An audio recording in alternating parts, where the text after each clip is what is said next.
I wonder if Joe Rogan is regretting the return of one of his roosting chickens.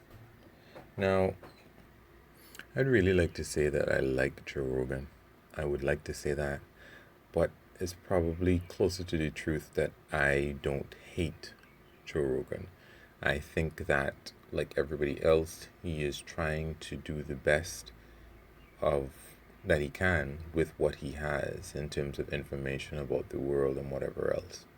Unfortunately, we disagree on a number of points, and I think, though, that he's still trying, I guess. Anyway, the whole point of me talking today is the fact that Joe Rogan said that um, Jamie, or young Jamie as he has been referred to, I guess since Joe Rogan is like, what, 54 or something, I guess you get the opportunity comes up where you call people young this or young that. Um, anyway, young Jamie has COVID, and as a result, they have to cancel at least one interview with Kanye West and a number of other interviews, and they have to quarantine themselves. Now, what does this have to do with anything? Well, Joe Rogan recently moved to Texas, which is a hotbed of coronavirus. And part of the reason that he moved there is because he was saying that maybe, number one, cities might not be a great place to ride out the rest of the pandemic, is one thing, as well as he hated the restrictions of California. And I'm pretty sure that the fact that he's going to save a bunch of money because Texas doesn't have any state taxes, you know, if you just sign a however much $1 million deal, um, and you see how much income that you might be losing to California, you might want to move to a state that doesn't tax it as much. Um, as well as, just the overall freedom, you know, because that's what he's quoted a number of times is that he doesn't think that the people in California are doing the right things. They're messed up. He's talked about the fact that there are these homeless people who are living in the streets, decreasing the property values. I had a conversation with somebody a while ago, and they were complaining about, it was an internet conversation, I think it was over Quora, and they were complaining about the fact that, minorities complain. And one of the last points that I brought up to them, after which they stopped responding, which is fine. Maybe they learned something that isn't likely, but maybe they did, is that they didn't really care about the problems that minorities have to go through. They just didn't want to hear the complaints. That was their thing. I've had a hard life too, and I stop complaining. These people should stop complaining. I don't want to really hear that stuff. And I'm like, have you ever had any of their problems? So what are you talking about? You've had a hard life, but you haven't had any of their problems. And your real complaint is that you don't want them to complain.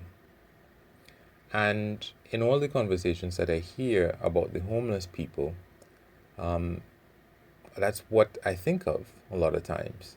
You're complaining about how they're decreasing the property values of people, and then you have to walk around with, you see needles on the ground, you see feces on the ground. I'm sure these people don't want to have to poop in, wherever. I'm sure they probably would prefer, and they're glad that they don't have to use or share infected needles. The needles are on the ground. Are you licking the ground or something? Anyway, my point is that Joe Rogan wanted to escape the tyrannical or maniacal the maniacal tyranny of California and its repressive um, governmental restrictions, as well as the rampantly, ubiquitous homeless people problem. Um, and he went to live in California and not California, Texas. And how long has it been? A couple weeks? He has been in Texas for a couple of weeks, and boom, you know, everybody knows Jamie gets COVID, and he's tested negative thus far, and the people around him have tested negative thus far. They might have COVID. I guess we'll figure out in the next week or so if they do, because they were in contact, I presume, with Jamie. Otherwise, they would have no reason to quarantine. So, I don't wish bad on Joe Rogan per se, but I also don't wish no consequences. I would not wish no consequences on other people because I have learned a lot because of consequences. So I would like other people to learn as well. And telling people a lot of times doesn't often work. And I find it so hypocritical because one of the first times that Joe Rogan went out to perform since the coronavirus started, he went to Texas and he performed. And he said that when he went and he performed, he thought to himself, oh my God, I might be responsible for somebody here who came to see me catching the virus. And he didn't like how that felt. So, you didn't like how it felt, that you might be responsible for somebody catching the coronavirus. So you picked up and moved to one of the places where they're not managing it. They're managing it the most poorly. And now one can say that you might be responsible for somebody catching the coronavirus. The very same thing that you were saying that you didn't like feeling that you might be responsible for. That's just nuts, Joe. That is just nuts. And you and your whole family are now living in this freer state with less taxes to take care of people. And if I'm to bring up another thing that kind of I would like to say annoyed me a little bit, is that Joe Rogan for quite a while was talking about how Joe Biden, that the people around him were keeping him away from the public because he seemed like he might have dementia. He kept forgetting what he was talking about, and he obviously was not all there. And one thing that you could say about Trump is that Trump is at least all there. We've had the debates, and you know what? Joe Biden's lead over Trump increased because of the debates, which would have been a very good opportunity for everybody to see whether or not Joe Biden was actually holding a full deck of cards. If he was dealing with a full deck of cards, we would have been able to see that. And apparently, when they compared the deck that Trump is dealing with as compared to Joe Biden, I think that they preferred the deck of cards that Joe Biden was dealing with, right? And this is something that, Rogan mentioned a number of times. It's like, yeah, Biden, I don't know why people are just going to vote for Biden because. Ay, ay, ay. Now, nobody is perfect, definitely, and I myself would not want to probably have to deal with everything that I have said in the past that turned out to be wrong. But, Rogan has a platform. And you know what I would like to see? I would probably like to see a somebody I'd probably like to see somebody like Phil DeFranco. Philip DeFranco have the position that Joe Rogan has. I'd probably prefer to see that because Phil DeFranco is so meticulous about the information that he puts together. And of course, it's two different formats. Phil DeFranco obviously um, has a show that is put together. It's not an interview. It's not just say whatever you want to say. And because of the research that Phil DeFranco uses, I have learned so much about stories that I could have gotten the completely wrong angle. I had the wrong thought about what was going on. But then I would listen to Phil DeFranco and he would have done the research, even more than some of these news outlets. And I could be corrected in, my mistaken thought processes. But with Joe Rogan, because of the freeness of his format, he just has the opportunity to say stuff that he knows he can't back up. And then, I guess his out is that from time to time he will say, "Don't listen to me, I'm a dummy." Well, you don't say that enough, Joe. I'm sorry. I'm probably being a little bit too hard on Joe because it's a kind of a entertainment show.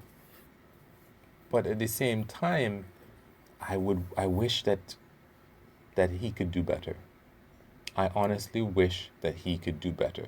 I mean, there's the example of this town that Joe Rogan mentioned. He hasn't mentioned it in a while. It's with respect to guns. There's this town that he mentioned. I'm sure he mentioned it at least twice while I was listening to him. And the idea is that the town passed a law that required every adult to carry a gun, and crime went down. Well, that's not really the story.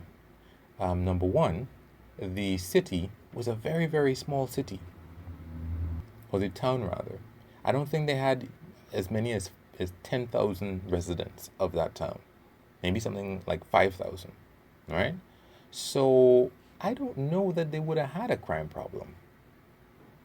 How does a place, a town with like 5,000 residents or so, or maybe three, have a crime problem? Everybody knows everybody else. You know who's, stealing what. This is not New York City.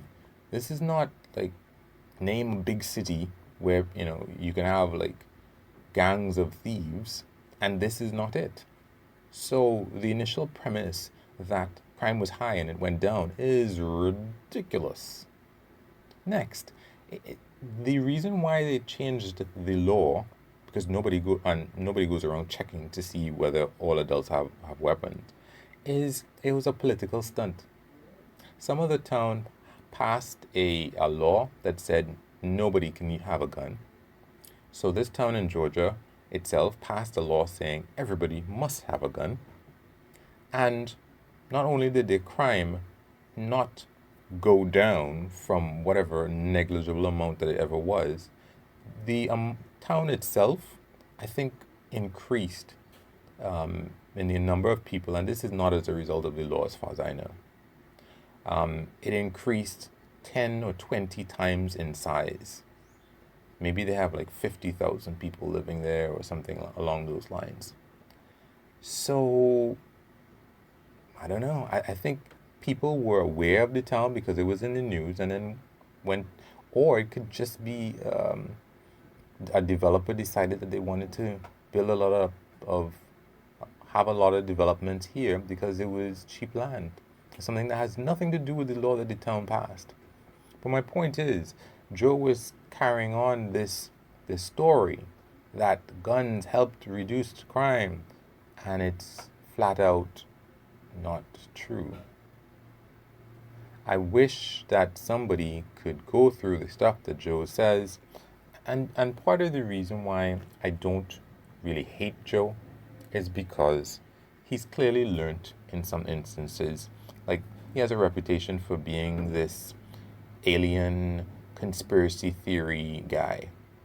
And he had a show where he and a friend of his went looking for Bigfoot and all of these people. And he realized, as he says in his comedy routine, that there's nothing really out there. He just found a commonality with the people who suggested these things. that they probably weren't telling the truth. Maybe they were doing it for attention, and they clearly were not keeping track of what they were talking about. Because, he recounts how this guy is talking about how, well, Bigfoot changed, and now he looks like a human being. And now Bigfoot looks like an insect. And I'm like, and Joe clearly was, we started off just looking for another type of human being. And now you're talking about a shapeshifter, and you've gone into supernatural territory when that was never what we were looking for. So this is clearly beyond belief. And that's what I can give Joe credit for. And I wish he would do more of that.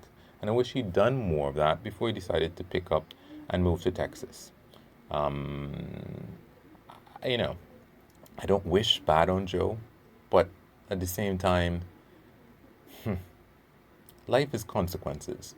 And I don't think moving, and I said so, I don't think moving to Texas was a good idea. And this is one of the things that I didn't even suggest could possibly happen. But anyway, ciao.